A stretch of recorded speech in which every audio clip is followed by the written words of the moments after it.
Hola a todos. Si les encantan las historias de venganza épica y estrategias brillantes, están en el lugar correcto. Asegúrense de suscribirse a este canal, darle me gusta a este video y dejar su comentario con sus primeras impresiones antes de que comencemos. ¡Vamos allá! El escenario de la traición. Los flashes de las cámaras eran una sinfonía de arrogancia, y él era su director.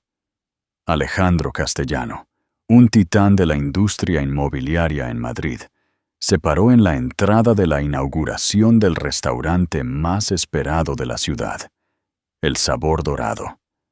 A su lado iba Paloma Velasco, una mujer cuya belleza era tan ruidosa como las preguntas de los reporteros. Él era un rey, desfilando con su premio más nuevo y reluciente. Sonrió, creyendo que su esposa, la embarazada Isabela, estaba exactamente donde debía estar, en casa, sumisa e irrelevante. Pero el ritmo de los flashes de repente falló.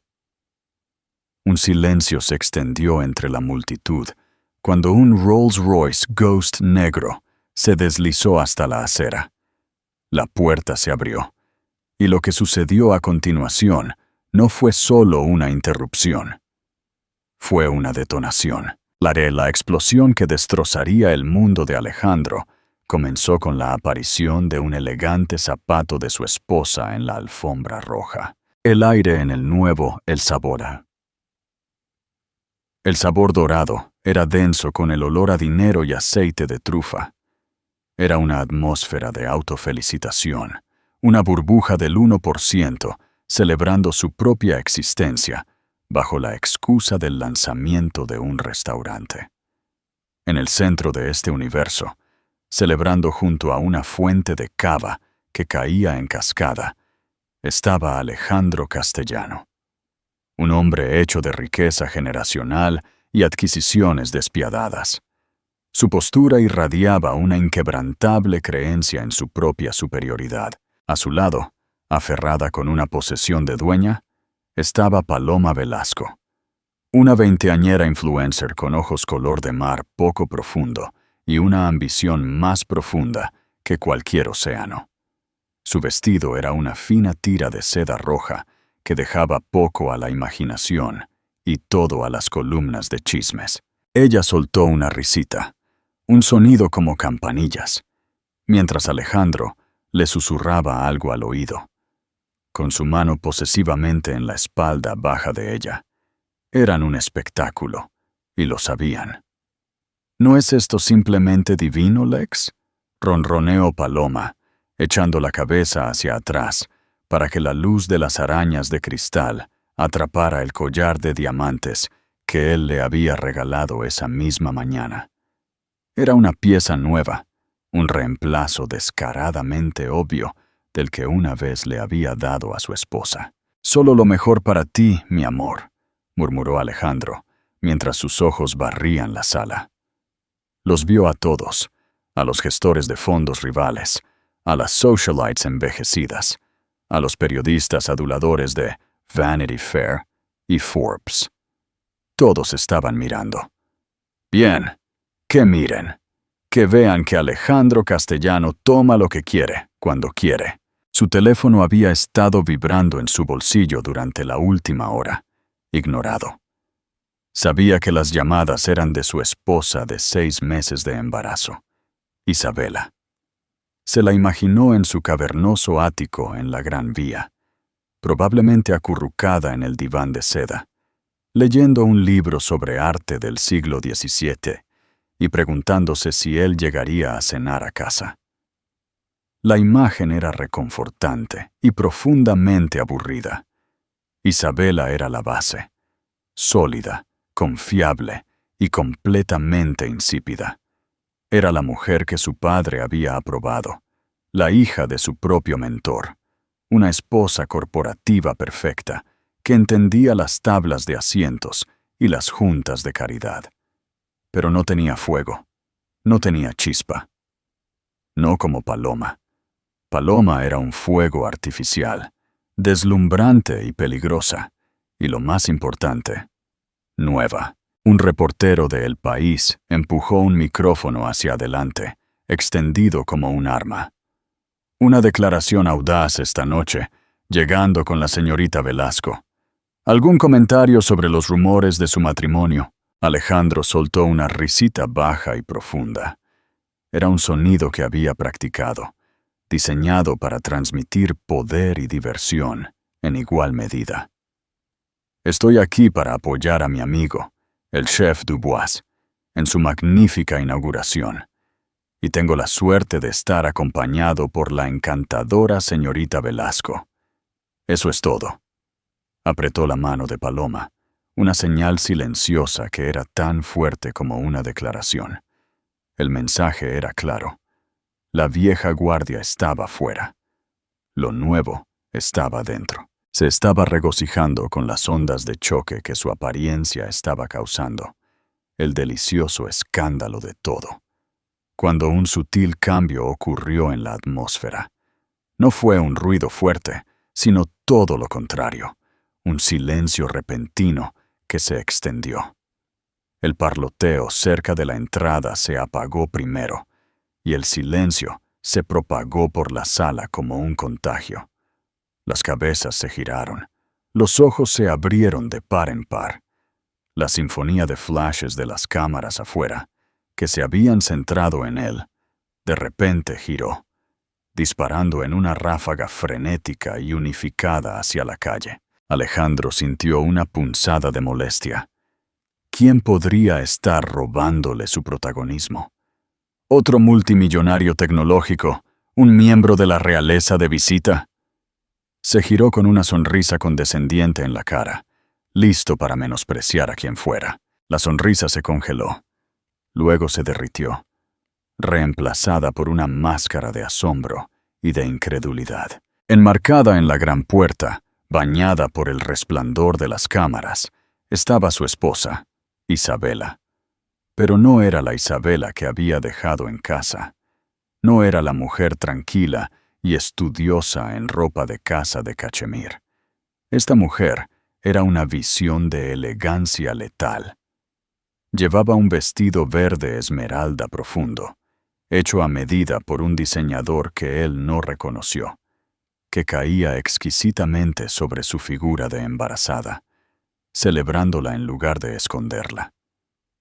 Su cabello castaño, normalmente simple, estaba recogido en un moño sofisticado, revelando el brillo de algo que reconoció con una sacudida. Los pendientes de esmeralda y diamantes de su difunta madre, piezas que nunca usaba.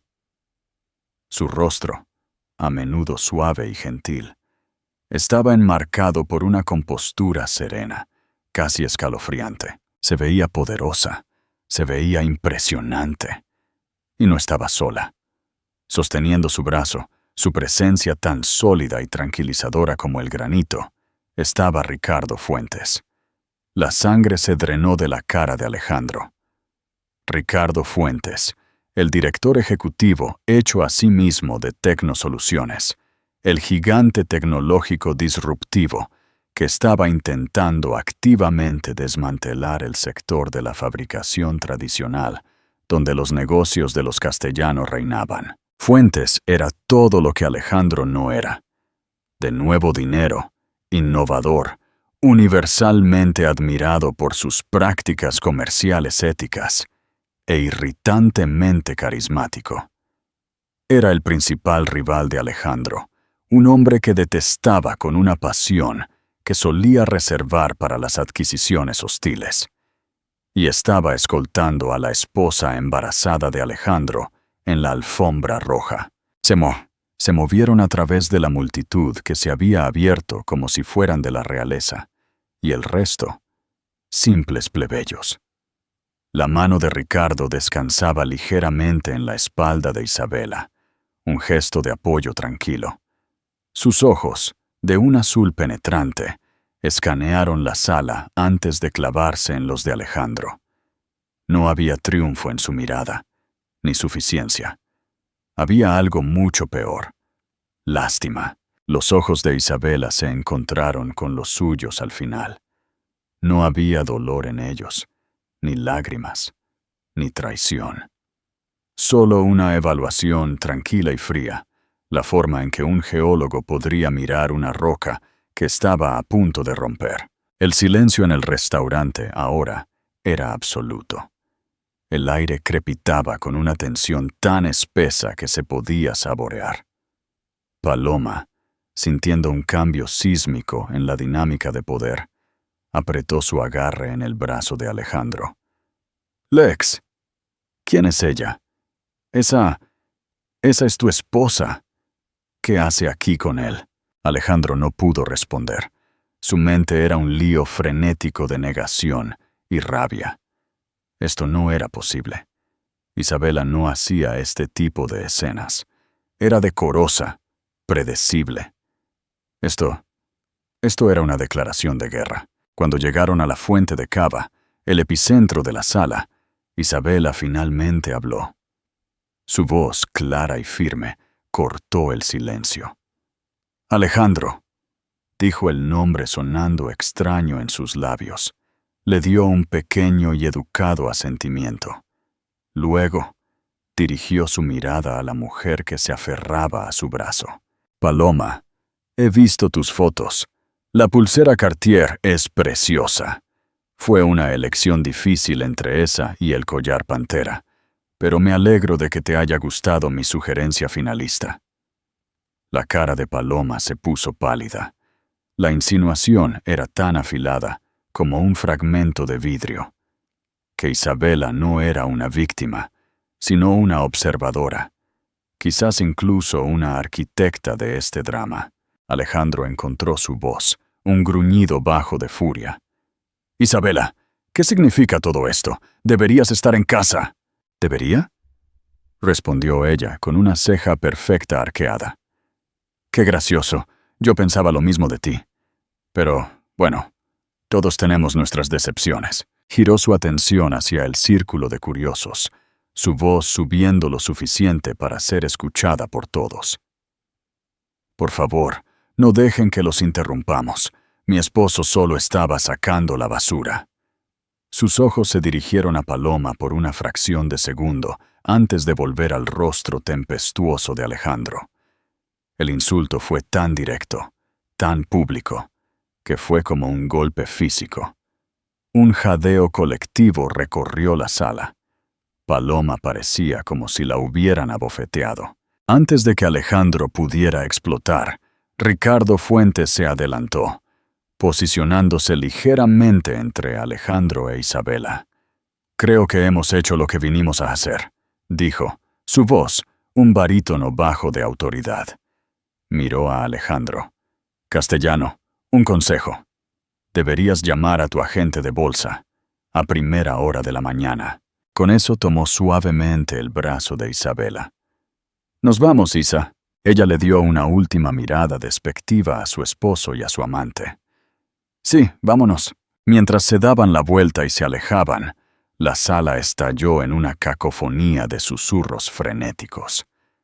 Alejandro se quedó de pie entre los escombros. Paloma, un accesorio tembloroso en su brazo. Los flashes que una vez se sintieron como una corona de gloria, ahora se sentían como una lámpara de interrogatorio. Había entrado como un rey, con la intención de humillar a su esposa. Pero en el espacio de 3 minutos, ella había llegado, detonado una bomba en el centro de su vida, y se había ido, dejándolo como el tonto. No entendía lo que había sucedido. Solo sabía que el suelo bajo sus pies se había derrumbado y estaba en caída libre. La mirada en los ojos de Isabela no era la de una mujer despreciada. Era la mirada de una directora ejecutiva a punto de ejecutar una adquisición hostil. La estrategia silenciosa. La noche de la inauguración de El Sabor Dorado no fue el comienzo de la guerra de Isabela. Fue la gran revelación pública de una campaña que había sido meticulosamente planificada durante meses en la tranquila soledad de su supuesta jaula dorada. El desmoronamiento había comenzado 6 meses antes, con una sola notificación estéril por correo electrónico de American Express, un cargo de una boutique de joyas en el barrio de Salamanca por 72.400 euros. No era una tienda que Isabela frecuentara. Los regalos de Alejandro para ella siempre eran de casas de alta joyería tradicionales. Las llamaba inversiones, tan románticas como una cartera de acciones. Esto era diferente. Esto se sentía personal, clandestino. Con una creciente sensación de pavor, Isabela hizo algo que nunca había hecho. Contrató a un investigador privado, una firma discreta recomendada por el abogado de la familia y especializada en los delicados asuntos de los ultrarricos. El informe preliminar llegó en una semana y fue clínico en su crueldad. Fotografías, fechas, suites de hotel en el Ritz, viajes de fin de semana a Ibiza, en el avión de la compañía registrados como sesiones de estrategia corporativa. La mujer era Paloma Velasco, una aspirante a modelo, cuyas redes sociales eran un santuario curado de un estilo de vida que no podría permitirse por sí misma. El descubrimiento del romance fue un golpe profundo y devastador. Pero el descubrimiento de su embarazo, solo 2 semanas después, transformó su dolor en algo más frío, más duro e infinitamente más peligroso. Una firme resolución. Lloró durante 3 días, encerrada en la suite principal de su ático. La vasta inmensidad del espacio se burlaba del vacío que sentía por dentro. Lloró por el hombre con el que pensaba que se había casado, por el futuro que creía que estaban construyendo para su hijo. Al 4.º día, las lágrimas se detuvieron. Se miró en el espejo, pálida, exhausta, pero con un destello de algo nuevo en sus ojos.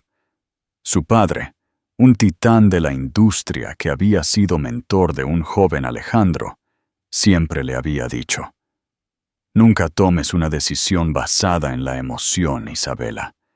La emoción es una tormenta. Espera a que pase. Luego examina el paisaje y traza tu rumbo». La tormenta había pasado. Ahora era el momento de trazar su rumbo. Sabía que un divorcio público y desordenado era exactamente lo que Alejandro esperaría. Él la pintaría como una mujer histérica, hormonal y embarazada. Su ejército de abogados la enterraría en papeleo, la dejaría sin un euro y le ofrecería un acuerdo generoso para que se fuera en silencio. Él se quedaría con la compañía, el poder, la reputación. Ella sería una nota a pie de página en su biografía. La primera esposa descartada. Ese no era un futuro que ella aceptaría, ni para ella, y ciertamente no para su hijo. Necesitaba un aliado. Aún no un abogado de divorcio. Necesitaba a alguien que entendiera el mundo que Alejandro habitaba. Alguien que pudiera ver el tablero de ajedrez tan claramente como él. Su mente fue inmediatamente a una persona: Ricardo Fuentes. Ella y Ricardo habían sido cercanos en la Universidad de Comillas. Eran iguales intelectualmente, prosperando en el ambiente competitivo del programa de posgrado en negocios. Mientras otros se sentían atraídos por la ostentosa confianza heredada de Alejandro, Ricardo había sido tranquilo, intenso y brillante. Habían pasado innumerables noches en la biblioteca, debatiendo teoría económica y trazando planes de negocios en servilletas. Hubo una chispa entre ellos, una conexión tácita, pero la aprobación de su padre a Alejandro y el puro impulso del mundo de Alejandro la habían llevado a una órbita diferente. Habían perdido el contacto después de su matrimonio, intercambiando educadas tarjetas de Navidad y poco más. Encontrar su número privado le tomó menos de 1 hora.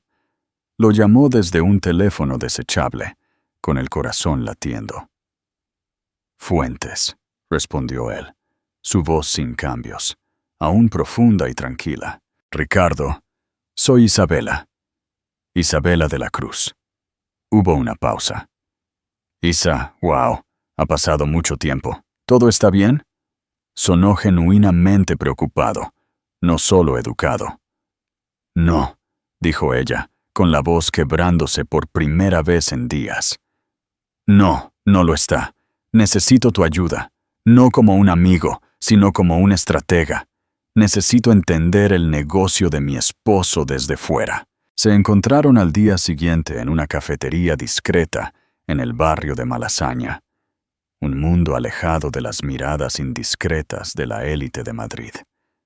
Ella le contó todo, el romance, el embarazo, la arrogancia de Alejandro, pero no se detuvo en la traición emocional. En cambio, se centró en los negocios. Se ha vuelto imprudente, Ricardo. Está aprovechando activos estables para financiar proyectos de alto riesgo de los que no sé nada. Está usando el avión de la compañía para viajes personales. Sus informes de gastos deben ser un trabajo de ficción. Cree que es intocable, que su empresa, Castellano Holdings, es su alcancía personal. Ha olvidado algo crucial. ¿Qué es?, preguntó Ricardo, inclinándose hacia adelante, con su café olvidado. Que soy dueña del 12% de ella, dijo Isabela con un fuego frío en sus ojos. Mi padre me dejó sus acciones. Es un bloque sin derecho a voto, siempre y cuando Alejandro mantenga el puesto de director ejecutivo y la compañía mantenga un cierto umbral de rendimiento. Pero los estatutos que mi padre redactó son férreos. Hay cláusulas, una de ellas de turpitud moral y disposiciones para la mala gestión grave. Alejandro siempre ha descartado mi participación como una formalidad, una herencia sentimental. No tiene idea de que he leído cada palabra de esos estatutos. Los ojos de Ricardo se abrieron un poco. Esto ya no era una disputa doméstica. Esto era un potencial golpe de estado corporativo. Durante los siguientes 5 meses, trabajaron en secreto. Ricardo proporcionó los recursos del formidable equipo de contabilidad forense de Tecnosoluciones. Operaron bajo el nombre de Proyecto Fantasma, Proyecto Ruiseñor. Isabela, trabajando desde su oficina en casa, se convirtió en una arqueóloga del imperio de su esposo, excavando años de informes financieros, cartas a los accionistas y análisis de mercado que había ignorado previamente. Lo que encontraron fue condenatorio.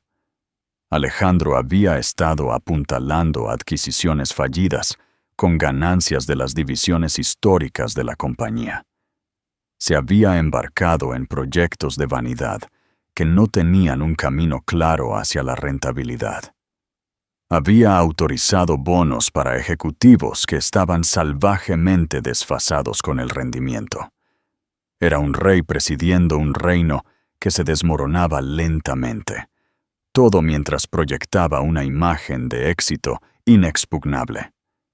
El romance con Paloma no era solo un fracaso personal, era un síntoma de una arrogancia y una imprudencia más profundas que habían infectado su vida profesional. El plan que formularon era audaz y de 2 frentes. Primero, expondrían a Alejandro públicamente, no solo como un adúltero, sino como un líder inestable y errático, creando una crisis de confianza. Segundo, usarían esa crisis para activar las cláusulas en los estatutos, respaldadas por la propuesta de Ricardo a la junta directiva para adquirir las divisiones mal gestionadas, presentándose como la alternativa estable y sensata. La inauguración de El Sabor. El Sabor Dorado fue el escenario perfecto. Isabela sabía que Alejandro estaría allí con Paloma. Una fuente dentro de su equipo de relaciones públicas, una joven que Alejandro había pasado por alto para un ascenso a favor de un colega masculino menos calificado, lo había confirmado. Prepararse para esa noche fue como prepararse para la batalla. El vestido fue elegido para ser una declaración de poder. Las esmeraldas un símbolo del legado de su familia, el mismo legado que Alejandro estaba desperdiciando. Practicó sus frases frente al espejo, despojándolas de toda emoción hasta que fueran tan afiladas y limpias como el bisturí de un cirujano. En la parte trasera del Rolls Royce, momentos antes de que llegaran, sintió una ola de náuseas y miedo. Su bebé pateó, un pequeño y persistente aleteo. Puso una mano en su estómago. «Está bien», susurró, tanto para sí misma como para el niño que llevaba dentro. «Hago esto por ti, para que nunca tengas que depender de un hombre como tu padre». Ricardo la miró, su expresión ilegible en la tenue luz. «No tienes que hacer esto, Isa. Podemos encontrar otra forma. Construyó su trono usando la reputación de mi padre y mi herencia», dijo ella, su voz endureciéndose. «Está desfilando con esa mujer mientras yo llevo a su hijo. Cree que soy un objeto decorativo. Esta noche aprenderá que yo soy la base sobre la que se apoya, y estoy a punto de desmoronarla hasta el polvo. Tiene que ser así. Tiene que ser público». Al salir del coche y caminar hacia el destello cegador de las cámaras, no sintió miedo. No era Isabela de la Cruz, la esposa agraviada. Era Isabella Langdon, la hija de un titán, una accionista importante y la arquitecta de la caída de su esposo. El espectáculo acababa de comenzar. El final. Kira argumentos. El desenlace del incidente de El Sabor Dorado no fue una combustión lenta, fue un incendio forestal. A las 7 a.m. de la mañana siguiente, la historia era el tema principal en todas las cadenas de noticias financieras y el titular principal en todos los sitios de chismes.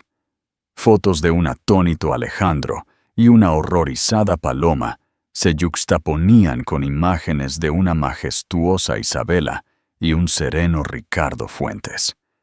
Los titulares eran brutales. El colapso de los Castellano. Pelea de multimillonarios en El Sabor Dorado. El CEO y la esposa, un imperio al borde. En su ático, que ahora se sentía menos como un castillo y más como una fortaleza asediada, Alejandro estaba en un estado de rabia apoplética. Había arrojado un jarrón Lalique de 30.000 euros contra una pared, rompiéndolo en 1000 pedazos, una metáfora apropiada para su vida. «Encuéntrenla», rugió por teléfono a su jefe de seguridad.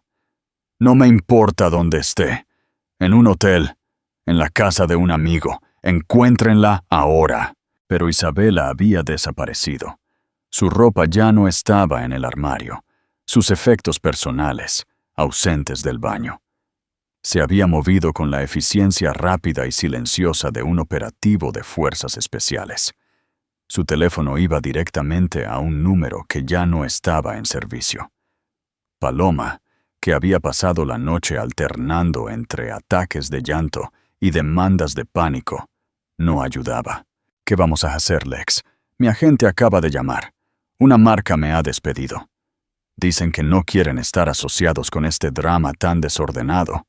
Tienes que arreglar esto». «¡Cállate!», él espetó, paseándose por su oficina como un león enjaulado. «Estoy tratando de pensar». Pero no estaba pensando con claridad. Su furia era una niebla que nublaba su juicio. Veía esto puramente como una traición personal, la venganza histérica de una esposa. Subestimó por completo la naturaleza profesional del ataque. Sus primeras llamadas fueron a su equipo de relaciones públicas. «Denle un giro», ordenó. «Digan que mi esposa está teniendo un embarazo difícil, que está emocionalmente inestable, que Fuentes es un depredador, aprovechándose de su frágil estado para atacarme. Enmárquenme como la víctima». El esposo preocupado. Su experimentada jefa de relaciones públicas, una mujer llamada Berta, dudó. Señor, con todo respeto, las imágenes no apoyan esa narrativa. Ella no parecía inestable, parecía poderosa. Y llamar histérica a una mujer embarazada es un campo de minas en el que no deberíamos entrar. ¡Simplemente háganlo!, él bramó y colgó el teléfono. Su siguiente llamada fue a sus abogados, exigiendo que presentaran el divorcio de inmediato y que le impusieran a Isabela una orden de alejamiento por acoso público. De nuevo, se encontró con cautela. «Alejandro», dijo su abogado principal, un hombre que había trabajado para la familia Castellano durante 40 años, con gravedad. «Necesitamos ser cuidadosos. La señora Castellano, Isabela, es una Langdon. Su padre escribió los estatutos corporativos y ella todavía es una accionista del 12%. Antagonizarla antes de que entendamos su objetivo final no es prudente. Es mi esposa. Su objetivo final es avergonzarme. Pero a medida que avanzaba la mañana, la verdadera naturaleza del ataque se hizo horriblemente clara. A las 9:31 a.m., solo un minuto después de la campana de apertura de la Bolsa de Madrid, las acciones de Castellano Holdings cayeron un 9%. El mercado odiaba la inestabilidad, y las fotos salpicadas por Internet eran la definición misma de ella. Miles de millones en capitalización de mercado se habían desvanecido en minutos. Luego vino el segundo golpe. A las 10:00 p.m. se emitió un comunicado de prensa oficial por el bufete de abogados que representaba a Isabela de la Cruz. Fue una obra maestra de guerra corporativa disfrazada de súplica de un accionista preocupado. El comunicado afirmaba que, a la luz de los recientes eventos que ponen en duda el juicio y la estabilidad del CEO Alejandro Castellano, y en su capacidad como accionista significativa que actúa para proteger el valor de la compañía que su padre ayudó a construir, la señora de la Cruz ha solicitado formalmente a la Junta Directiva que convoque una reunión de emergencia. Citaba estatutos específicos relacionados con conducta perjudicial para la reputación de la compañía, e insinuaba una presentación próxima sobre irregularidades fiscales y mala gestión. Alejandro se quedó mirando el comunicado en la pantalla de su computadora, con la sangre helada. Irregularidades fiscales. Mala gestión.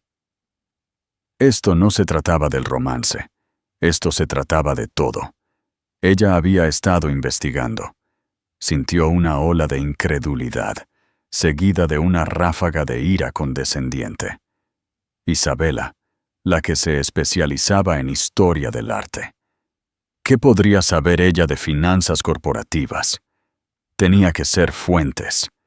Él le estaba alimentando esto, usándola como un títere para lanzar su ataque. Los miembros de la Junta, un grupo de industriales de dinero viejo y compinches que se habían beneficiado del liderazgo de Alejandro, comenzaron a llamar. Su tono ya no era amistoso, era de pánico. «Alejandro, ¿qué diablos está pasando?», exigió Roberto del Prado, un miembro de la Junta cuyo fondo de pensiones tenía una posición masiva en Castellano Holdings. «Mi teléfono no para de sonar. ¿Son creíbles estas acusaciones de mala gestión?». «Claro que no», Alejandro fanfarroneó, tratando de proyectar confianza. «Es una invención, un patético intento de venganza de una mujer despechada que está siendo manipulada por nuestro mayor competidor». Pero la semilla de la duda había sido plantada. La Junta, cuya lealtad principal era al precio de las acciones, estaba asustada. Aceptaron la solicitud de Isabela para una reunión de emergencia. Se fijó para el viernes, en 3 días. Mientras tanto, Paloma se estaba convirtiendo en una carga cada vez mayor. Daba citas llorosas y no oficiales a los reporteros de tabloides, tratando de pintarse a sí misma como una víctima atrapada en la guerra de un multimillonario. «Yo amo a Lex», fue citada diciendo en un mensaje de texto filtrado. «Simplemente nunca supe que su esposa fuera tan vengativa». Cada cita era otra gota de veneno, erosionando aún más la narrativa de la esposa inestable que el equipo de Alejandro estaba tratando de impulsar. Isabela se mantuvo en silencio, un fantasma de inmenso poder, dejando que su comunicado de prensa y la caída del precio de las acciones hicieran el trabajo. Desesperado, Alejandro intentó una táctica diferente. Comenzó a transferir dinero de las cuentas conjuntas, intentando cortar el acceso de Isabela a los fondos. En una hora, su banquero privado de Goldman Sachs lo llamó. «Señor Castellano, me temo que no puedo autorizar esa transferencia. Hemos recibido una orden judicial, una medida cautelar temporal, que congela todos los activos matrimoniales a la espera de una revisión. Fue presentada esta mañana por el equipo legal de la señora de la Cruz. Fue un jaque mate financiero. Ella había anticipado cada uno de sus movimientos. Por primera vez, una sensación genuina de miedo comenzó a colarse en el corazón de Alejandro. Siempre había visto a Isabela como una parte hermosa y pasiva de la cartera de su vida. La había adquirido de la misma manera que había adquirido empresas. Nunca se detuvo a considerar la mente detrás de sus sonrisas tranquilas o la fuerza oculta en su semblante gentil. Había provocado a un dragón dormido y ahora todo su reino estaba en llamas. Estaba programado para defender su corona en 3 días y caminaba hacia una batalla para la que estaba completamente desprevenido. La sala de juntas de Castellano Holdings, ubicada en el piso 80 de un rascacielos en el corazón de Madrid, estaba diseñada para intimidar. Una sola mesa de caoba colosal, pulida hasta un brillo de espejo, se encontraba bajo una lámpara de araña moderna y austera. Las ventanas de piso a techo ofrecían una vista de pájaro de la ciudad, un recordatorio constante del poder que se ejercía dentro de esas 4 paredes. En cualquier otro día, Alejandro Castellano habría entrado en esta sala como su rey indiscutible. Hoy, entró como un acusado entrando en un tribunal. Los 8 miembros de la Junta ya estaban sentados, con rostros sombríos. Eran hombres de 60 y 70 años, gente de toda la vida en el mundo del poder. Sus expresiones eran máscaras practicadas de neutralidad que apenas ocultaban su pánico por las acciones de la compañía, que habían continuado su caída libre durante 3 días seguidos. Alejandro tomó asiento en la cabecera de la mesa, forzando un aire de indiferencia confiada. «Señoras y señores», comenzó, su voz un poco demasiado alta en el tenso silencio. «Gracias por venir con tan poca antelación. Sé que ha habido preocupaciones. Permítanme asegurarles que esto es una disputa marital privada que ha sido grotescamente sensacionalizada por un rival oportunista. No tiene ninguna relación con la salud financiera o la dirección estratégica de esta compañía». Como si fuera una señal, las puertas dobles de la sala de juntas se abrieron. Isabela entró. No era el ángel vengador del restaurante. Hoy iba vestida para la guerra. Llevaba un traje de sastre gris impecablemente hecho, con el cabello recogido con severidad. Parecía menos una esposa despechada y más una fiscal de la SEC.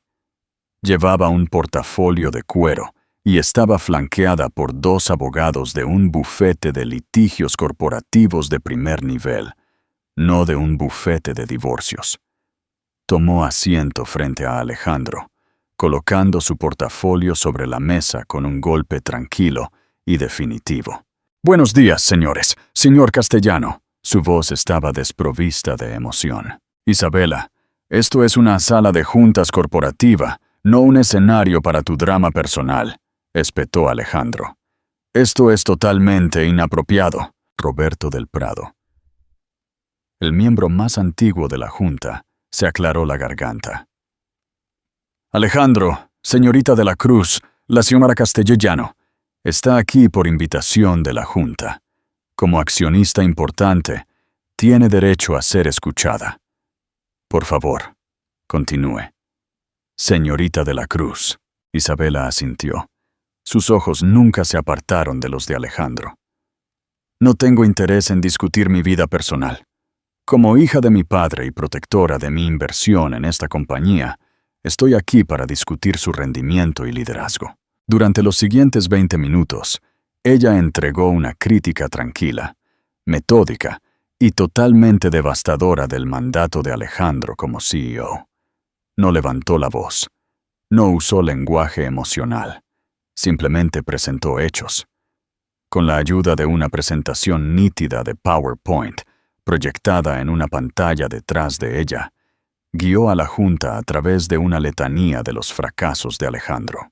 La diapositiva 4, dijo, su voz resonando en la sala silenciosa. Muestra el rendimiento de las 3 empresas tecnológicas emergentes adquiridas por el señor Castellano en los últimos 2 años, por un total de 1.400 millones de euros. Juntas han perdido 600 millones en valor, mientras que el IBEX 35 ha ganado un 16%. Estas fueron adquisiciones de vanidad, diseñadas para hacer que el señor Castellano pareciera un visionario de la tecnología. Hizo clic en la siguiente diapositiva. La diapositiva 5 detalla el aumento de los gastos corporativos. Específicamente, el aumento del 30% en los costos de viajes y entretenimiento, que se correlacionan directamente con el alquiler de un nuevo jet Gulfstream que y un número sospechosamente alto de reuniones con clientes en lugares como Aspen e Ibiza, ninguno de los cuales ha resultado en nuevos negocios. La cara de Alejandro estaba adquiriendo un peligroso tono púrpura. Esto es una tergiversación indignante. Esos fueron gastos de negocios legítimos. Isabela ni siquiera lo miró. Se dirigió a la junta.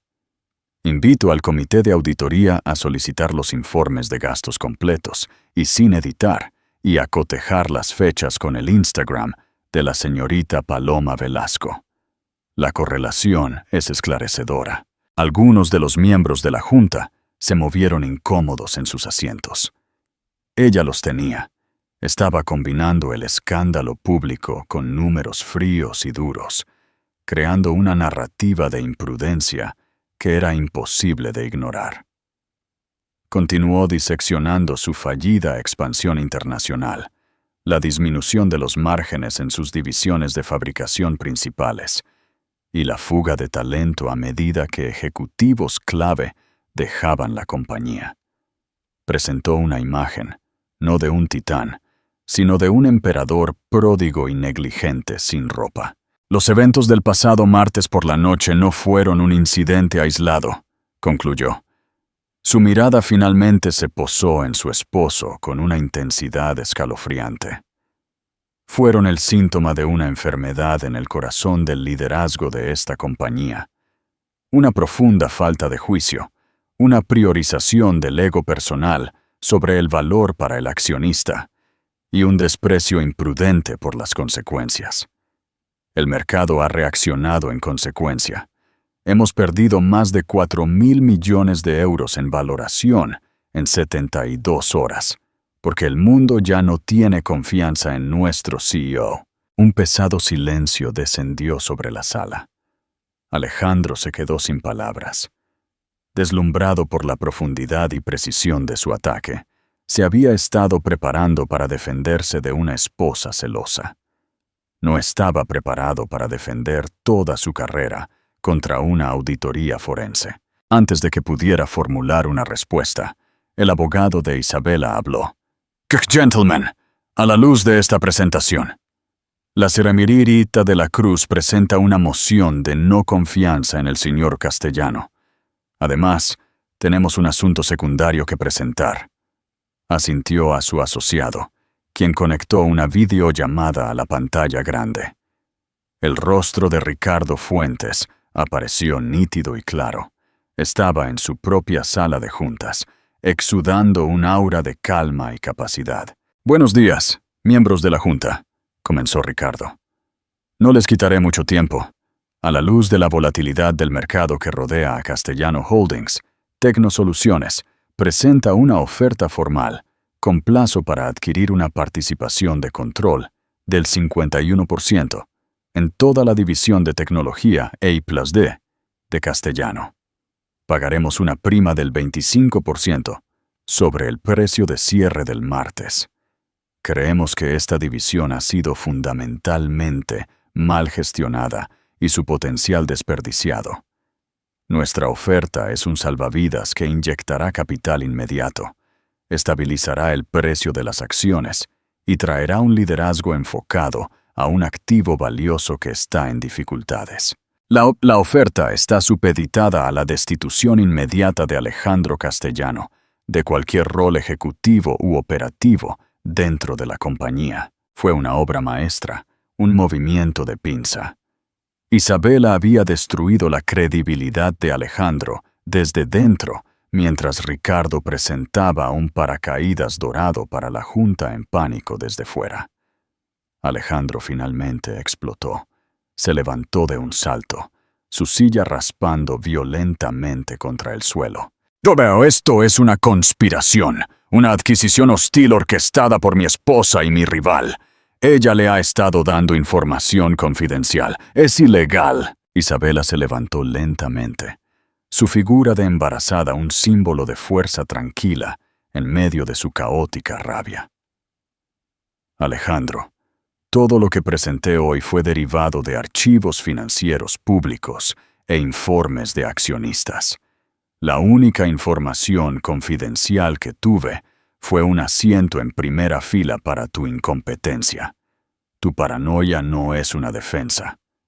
Se giró hacia la Junta. «Señores, tienen una opción. Pueden quedarse con un CEO que se ha deshonrado públicamente y que, en privado, ha estado llevando esta compañía a la ruina. O pueden votar para salvarla. La elección es suya».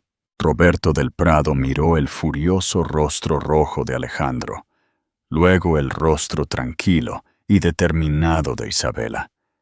Miró el gráfico de las acciones en picada y luego la lucrativa oferta de Ricardo Fuentes en la pantalla. No era una elección en absoluto.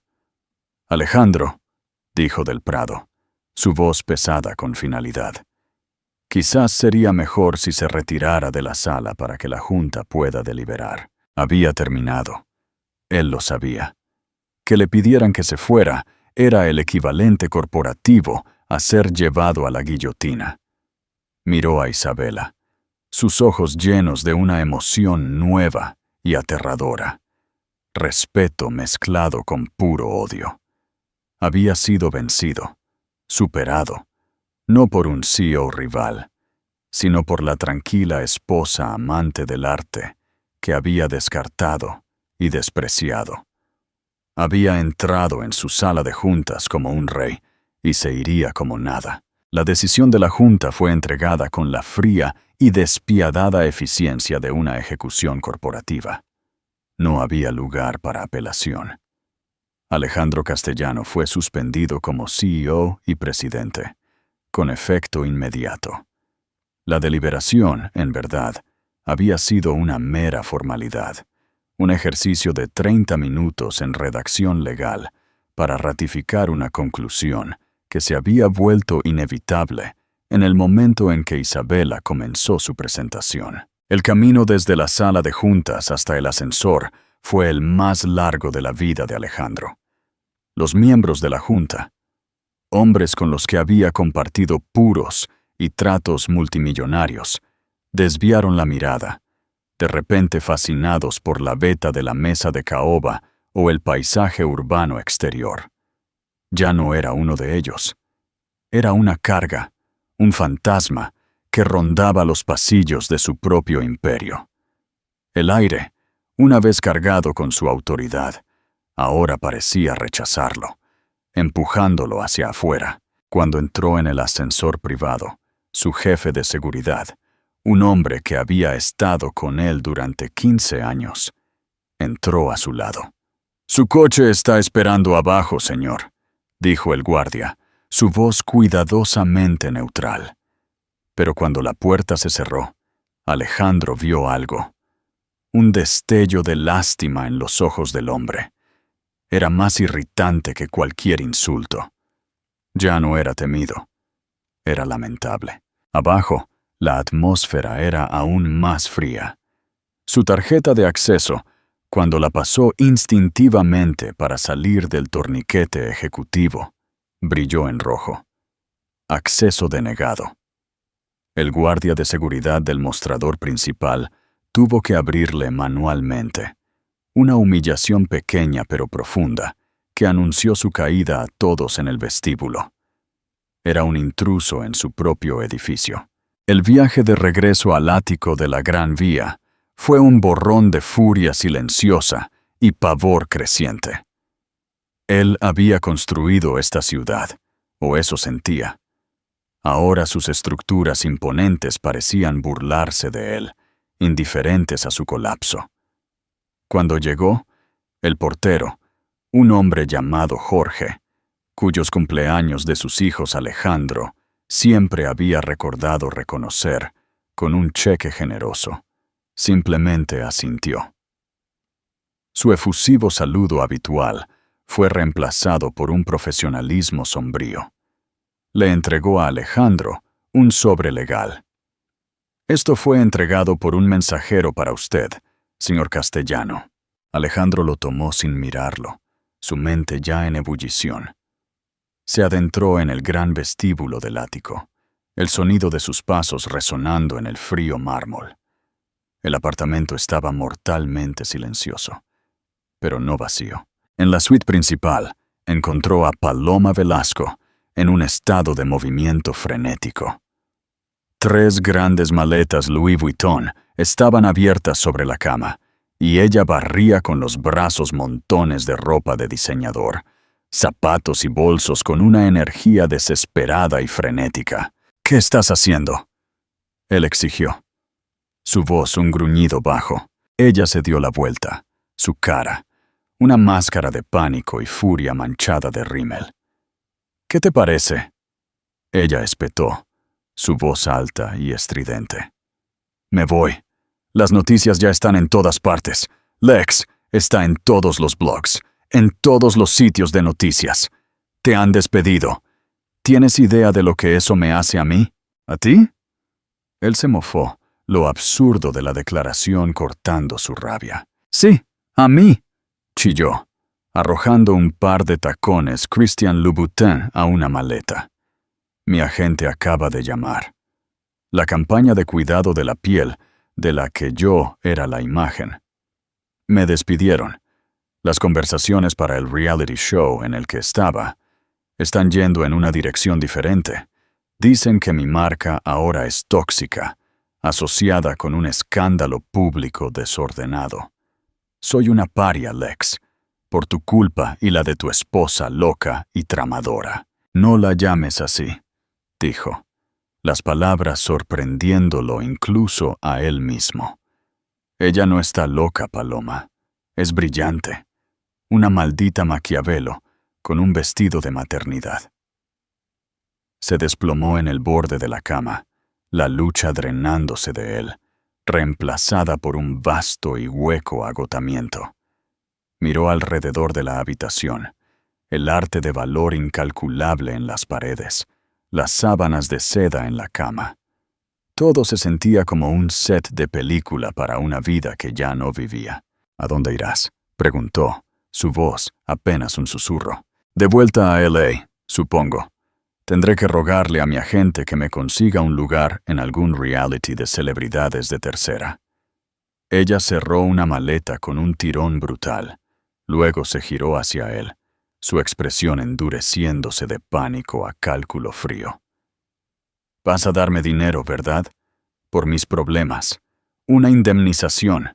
Por todo lo que he tenido que soportar». Él la miró, una risa amarga atrapada en su garganta. Finalmente la vio por lo que era. Una criatura hermosa y rapaz, cuyo afecto había sido enteramente transaccional. «Mis activos están congelados, Paloma. Las cuentas corporativas, las cuentas matrimoniales conjuntas, todo. Tu abogado ya lo sabe. Llamó al mío hace una hora». Su rostro perfectamente esculpido se contorsionó de incredulidad, luego de rabia. «Pues descongélalos. Eres Alejandro Castellano. Eres un multimillonario. ¡Haz algo!». «Soy un multimillonario en papel», gritó, poniéndose de pie de nuevo, la pura impotencia de su situación haciéndolo temblar. «¿No lo entiendes? Toda mi liquidez, mi poder, mi identidad entera, todo estaba ligado a la compañía. Soy un rey sin país. No tengo nada que darte».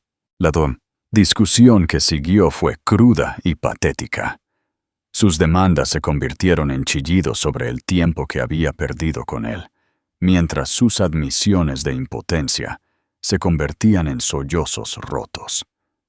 Terminó cuando ella escupió un último insulto venenoso.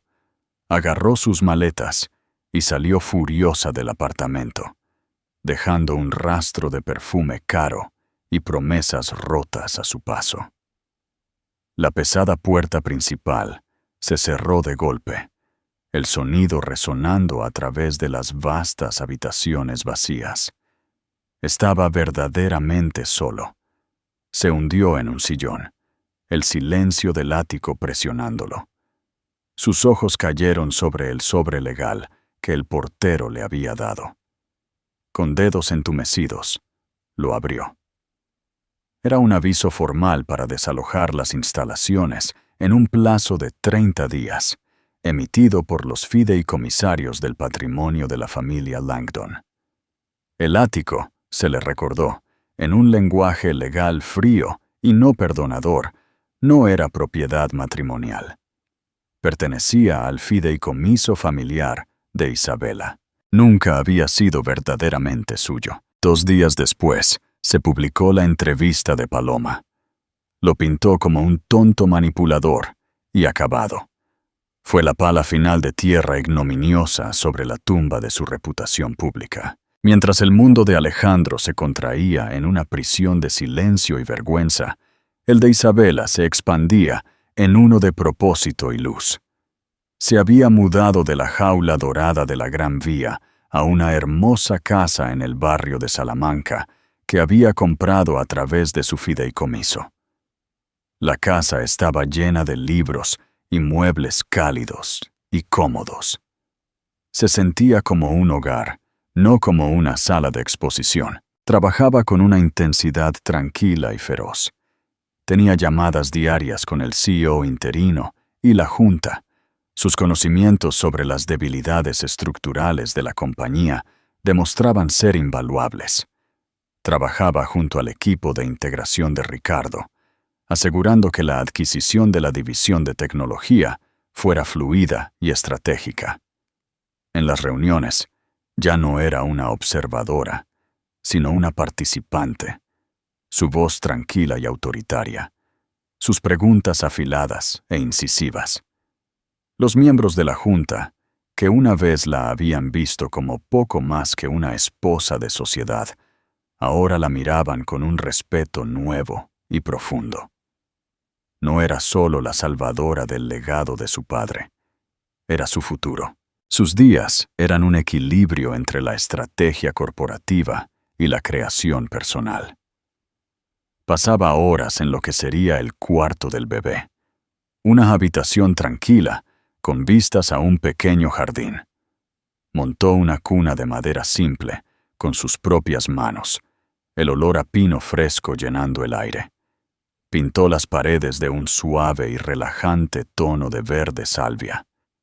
Cada tarea era un acto deliberado de construir un mundo nuevo, un ambiente seguro, estable y amoroso para su hijo. un mundo libre del caos y el ego de su padre. Esta era la razón por la que había ido a la guerra. No por venganza, sino por esto, por la paz. Una tarde, Ricardo se pasó por allí, trayendo café y pasteles. «Solo pasaba a ver cómo estabas», dijo, su sonrisa genuina, «para asegurarme de que la nueva vicepresidenta no se esté excediendo».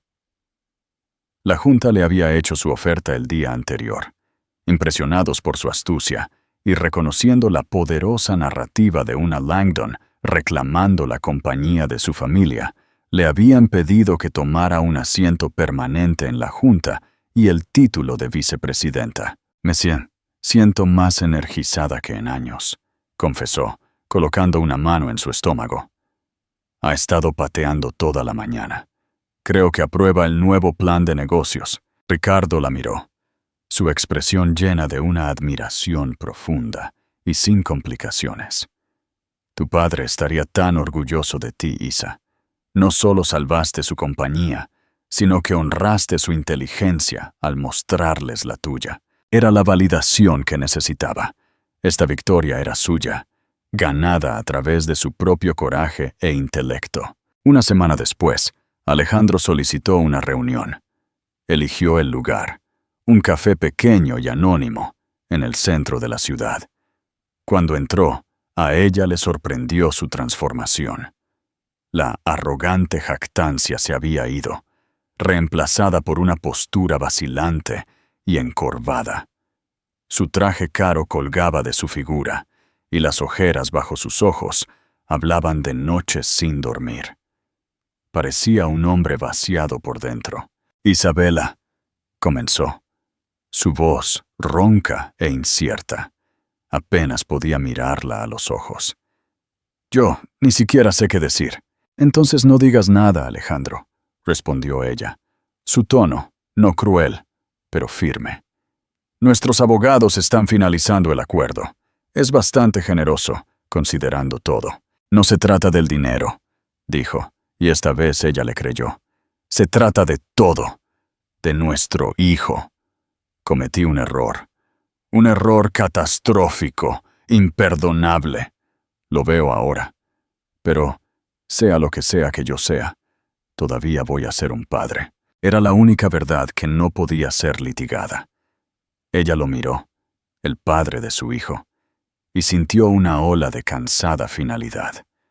La ira se había ido, quemada, dejando atrás solo la cruda realidad de su nueva relación. «Sí, lo eres», dijo, su voz suavizándose, «y este niño merecerá un padre, pero no el hombre que eras, no el tirano arrogante y despectivo que pensaba que yo no era más que una decoración hermosa y estúpida». Ella se inclinó ligeramente hacia adelante. «Tendrás un papel en la vida de nuestro hijo, Alejandro.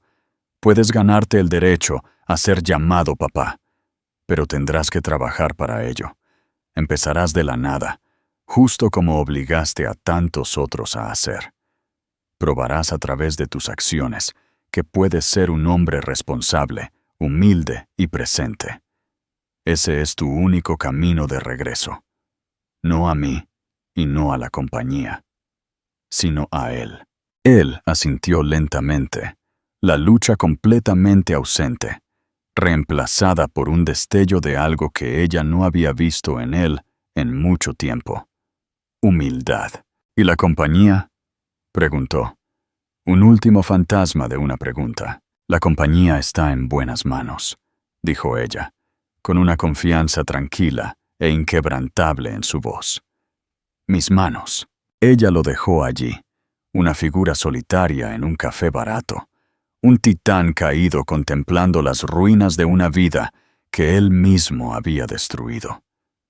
Mientras Isabela salía al sol de la tarde, sintió que su bebé pateaba, un pulso fuerte y tranquilizador contra su mano. No solo había sobrevivido, no solo había ganado. Había desmantelado un imperio construido sobre la arrogancia, y de sus cenizas había diseñado un futuro construido sobre la fuerza. ¡Qué historia de justicia poética!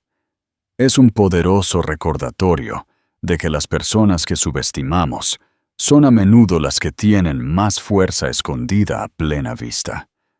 Alejandro construyó su mundo sobre la arrogancia y la falta de respeto, creyendo que su esposa era solo otra de sus posesiones. Pero Isabela demostró que no era un capítulo en su historia. Ella era la historia.